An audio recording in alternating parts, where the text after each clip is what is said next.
Տեղամիջոցի պես բան էր, բուժեց ինձ։ Իր ծննդյան օրվա միջոցառման մասին էր այսպես խոսում բանաստեղծը։ Այս դեղամիջոցը այսօր էլ Դավոյանի հարազատներին ու մտերիմներին է բուժում։ Ինքը միշտ ասում էր, որ բանաստեղծությունը ծնվում է այն ամենախորքից, որը ոչ ոք չգիտի, թե ինչ է եւ ոչ իրավունք էլ չունի որևէ մեկը դա իմանալ։ Պոետի 85-ամյակին նվիրված գիտաժողովը հրաշալի առիթ է մոտենալու իսկական բանաստեղծությանը։ Հարազատները, ընկերներն ու պարզապես պոեզիայի սիրահարները Դավոյանին են փնտրում նրա տողերի մեջ։ Ես այստեղ չեմ հիմա, ես այստեղ չեմ հիմա,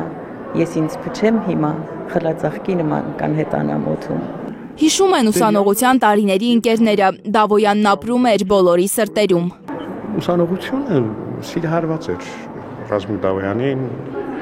եւ իր անձին եւ նրա պոեզիային, էպոսպատանության պոեմը անգիր գիտեին իմ սերնդի ուսանողները։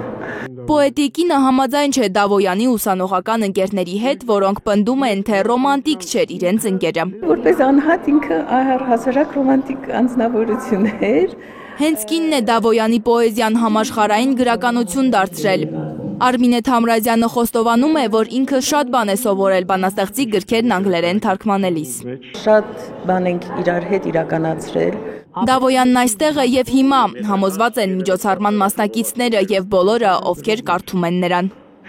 Լանա Համբարձումյան, Առաքել Օհանյան, Էլեն Յահինյան, Հայլուրի համար։ Զորավոր մի ուժ եւ ուզում են բոլոր սահմանները անցնել։ Հայաստանում ու աշխարհում տեղի ունեցող իրադարձությունների մասին առաջինն իմանալու համար բաժանորդագրվեք մեր ալիքին, սեղմեք զանգակը, որ բաց չթողնեք ամենահրատապը, կարևորն ու հետաքրքիրը։